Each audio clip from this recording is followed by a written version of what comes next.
Hello and welcome to The Trailer Show, the new show from Coffee and Film where we believe that the best things in life can happen in under 2 minutes. We'll be having a quick look at recently released trailers and also seeing what the reaction has been like with both media and the general public like you and I. So without further ado, let's kick this straight off, shall we? There is only one place to start this week. Majestic, a treat for the eyes, dynamic, exciting, and I can't wait for it to come out. Many of these have been used to describe me in the past, however they also apply to the new Dune trailer. Denis Villeneuve takes his second stab at bringing an older sci-fi franchise into the modern world with his take on the 1965 classic Dune. This will be a two-part adaptation, and the first film will cover the first half of the book. Makes sense. Although if the second half is called Dunes, I might cry. I have to admit I'm not a Dune fan, and not to say I don't like it, but rather I don't know anything about it. But I'm more than willing to learn, and as the trailer shows, it's had over 12 million views in under 48 hours, so clearly I'm not the only one willing to learn. What I loved about the trailer is how much it seemed to give you but how little it gave away. It keeps its cards close to its chest, but at the same time seems to give away a lot to give you a sense of where the movie is going. For me, that makes a great trailer. You can't distance the viewer, but you need to keep that level of intrigue. The visuals and audios is simply stunning as well. I have to admit, I've watched it multiple times just to try and absorb every minute detail and every swell in the score. If I do have one reservation about the film so far, it's the dialogue. At the moment, we have very self-important dialogue and the characters all speak it in riddles. Now, this might be something that's carried over from the book, I wouldn't know, or it might be that they've chosen those lines specifically to give that sense of intrigue in the trailer. But over the course of the whole film, this can be exhausting. It's a very small gripe, and at the moment, because it might be the trailer and the film keeping its cards close to its chest, I'm willing to kind of overlook it. There's been a largely positive reaction from the media, with The Guardian saying, "Finally Dune looks like the mad, phantasmagorical world of the novels, rather than a particularly weird episode of Tom Baker-era Doctor Who." And GQ went as far as to say, "It promises to be something that has been missing all year. Transportative cinematic magic." No pressure then. The general opinion online from a lot of Dune fans is yes, it looks good, but there's so much more to discover from the rich lore in the books, and that's something you only get snippets from in the trailer. However, the trailer itself seems to have done enough to convince fans of the book and the David Lynch version that this new take might be worth checking out. However, there are some diehards that feel the David Lynch version is a definitive one, with one person saying, "I just watched the Dune trailer with all of its budget and CGI and didn't see a single image nearly as striking or visionary as what David Lynch did with the material in 1984. Literally, the only thing that get me interested in a new Dune film is if it was starring the Muppets." Literally, take my money now. That's what we all need in our lives. That's what 2020 needs. Disregard the magic of cinema. We need Muppets Dune now. So to sum up, I'm on board with the hype. And to be honest, this trailer has made me want to go out and check out the books, to be honest, before the film comes out. I'm on board. Well played, Dennis. I mean, this is a solid 9 out of 10 trailer. I'm excited. So next we have Rebecca. Now the fun thing about usually naming a film after one of the main characters means that as a viewer you don't know what to expect when watching the trailer.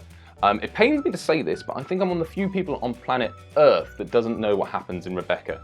I'll wait for the comments to flood in, but I knew this was a Netflix exclusive, and I knew it had the same title as an Alfred Hitchcock classic, but that's all I knew when I jumped in. I was pleasantly surprised by the trailer. Armie Hammer and Lily James are both very good screen presences, with particularly Lily James being great to watch. At about the halfway stage in what you presume is a fish-out-of-water drama, the trailer takes a slight turn to a psychological thriller with horror elements, and I have to say I did enjoy that, although there was a slight part of my brain that felt like you could feel the gears in the trailer turning to sort of forces, as if literally they were forcing pieces into place in a puzzle to make the trailer work. However, that's quite common with trailers because you need the action to move quickly, as almost to disorientate the viewer and make the viewer originally feel safe and then feel unsafe when everything changes, much like the main character, so you're on the same footing as such. It was only after seeing the trailer I discovered two key points. Firstly, the film is not a remake of the Alfred Hitchcock classic, but rather a reimagining of the book, and also it's directed by Ben Wheatley. Now, to be honest, this second point surprised me a lot, as the film seemed far more run-of-the-mill compared to what Wheatley usually directs, stuff like High Rise, Fields in England and Sightseers. So this point made me wanted to see the movie more, because all the creepy points in the trailer, all those creepy elements, I felt like there might be some sort of slightly surreal payoff, which would which would be great. Again, not knowing what actually happens in the book, which is a massive advantage in this scenario.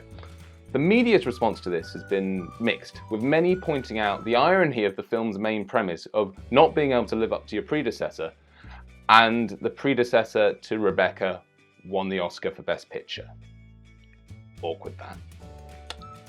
Overall, I still enjoyed the Rebecca trailer, and I will see it when it comes out, purely to catch up with the rest of the world and see what happens to Rebecca, because now it's killing me and I don't want spoilers. I would give this trailer what I think is probably a generous 7 out of 10, because it's coming from me, who doesn't know what happens. To finish up the episode, we have Nomadland. It's based on the non-fiction book Nomadland, Surviving America in the 21st Century, and stars Frances McDormand. I love the feeling of isolation you get in this trailer with Frances McDormand. She's surrounded by people, but clearly completely alone at the same time. It also feels like the surrounding audio of the general campsite has been turned up to amplify that idea of being alone within a crowd.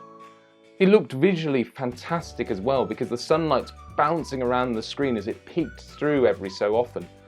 But at the same time, it felt cold. It felt like a winter's morning. There's certainly a real attempt for you as the audience to feel part of the experience here, really feel the weather conditions almost, feel what the main character's feeling. Apart from that, the film does little in this trailer apart from screaming at you, look at it, it's indie and it's awesome. Which it may well be. The book focuses on the small older communities across America, the casualties of the recession, who have begun to form a community of nomads living in RVs or modified vans. I'm sure if they had a show, they'd call it The Trailer Show. I'll cut that. Apparently the film will feature McDormand acting against the real people that feature in the book. Now this does fire up a massive Clint Eastwood, the 3:17 to Paris alarm in my mind, but I feel it can be pulled off. Why, you ask? Because Frances McDormand, of course. I've got no idea how this will work, but at the moment I have no need to have any doubts. I'm just intrigued, so fingers crossed it can be pulled off. Well, I can't actually physically cross my fingers, but you get the idea. A little fun fact, this is directed by Chloe Zhao, so sorry for pronunciation, who is directing Marvel's Eternals, which is slated for next year. Talk about range and diverse films. Unless the Eternals is going to be shot in an indie minimalistic style, which I'm on board with. At the moment, it's a real struggle to see what this film will be like, so although I'm interested, it's kind of a 6 out of 10 trailer, but I would strongly advise for anyone to go and seek this trailer out, give it a watch, and see what you think, because it's a little bizarre and could be a little cool, but we'll see how it turns out. So that was the trailer show. What did you think of all these trailers? Please let me know down in the comments, and if there are any trailers that I missed this week that you'd love me to check out, please also let me down in the comments and I'll add them onto the next week's show. Thank you so much for watching. If you enjoyed this video, please drop it a like and come and subscribe to our channel, where there are many other videos that I'm sure you'll also love. In the meantime, please stay safe and well. Thanks for watching. Cheers.